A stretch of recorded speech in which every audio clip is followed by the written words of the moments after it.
Bonjour. Il y a quelques jours, le ministre de l'Intérieur, Christophe Castaner, a écrit à tous les préfets de France pour instaurer un nouveau mode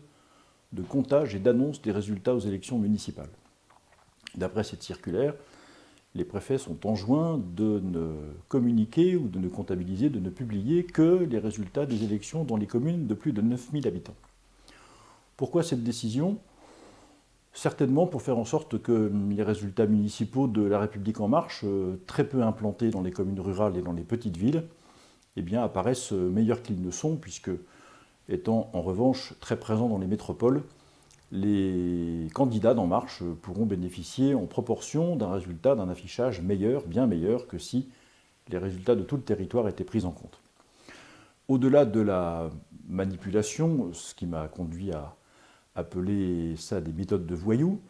d'un traitement absolument inique de l'information, du mépris qui est affiché pour la moitié du corps électoral français, puisqu'environ la moitié des électeurs en France se trouvent et habitent dans des communes de moins de 9000 habitants,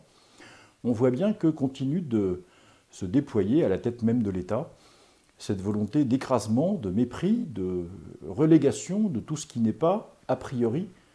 conforme aux visées du gouvernement et du pouvoir exécutif et du président de la République, et tout ce qui, a priori, serait censé être moins d'accord avec la politique d'Emmanuel Macron que les autres personnes. Ainsi, on continue non seulement d'opposer les Français les uns aux autres,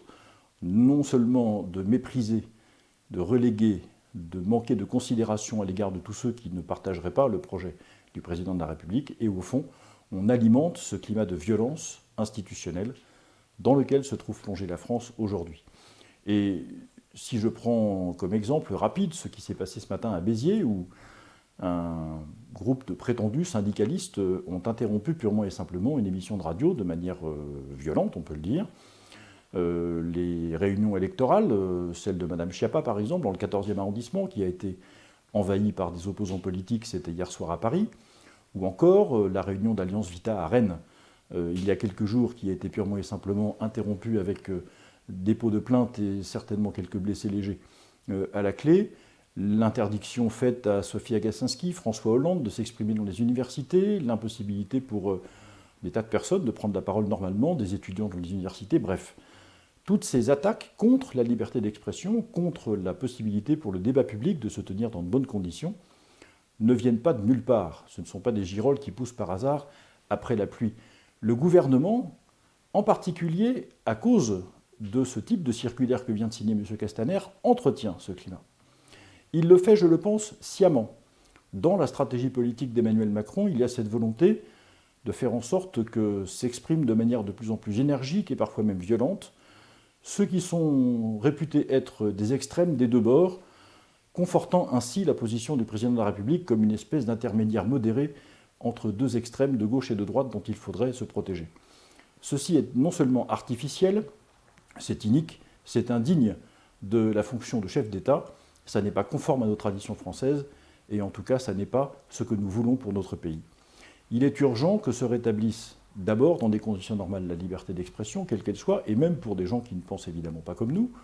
puisque c'est la force du débat et la force de l'échange des idées qui est notre tradition.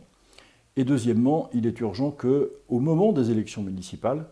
les Français prennent en compte cette volonté de faire qui est affirmée au plus haut sommet de l'État et dont les soutiens sur le plan local aux élections municipales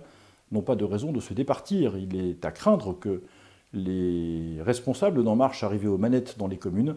n'emploient finalement les mêmes méthodes que leurs patrons, leurs mentors et leurs ministres de l'Intérieur. Je ne le souhaite pas pour notre pays.